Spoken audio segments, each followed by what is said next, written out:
Hey friends, both of these items are from Dollar Tree. Today I'm going to be making a cleaning solution in this empty spray bottle using dish soap and water. Okay, I chose to put the water in first so that it doesn't just fill up with bubbles having put the soap in first. Now I'm going to put some soap.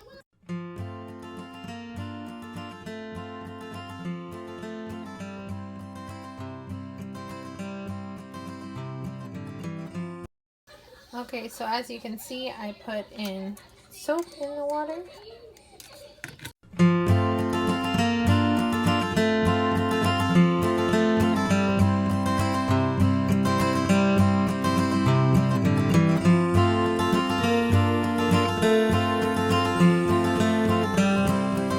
I made a label for mine, and now I am making a water and soap solution for my mother-in-law.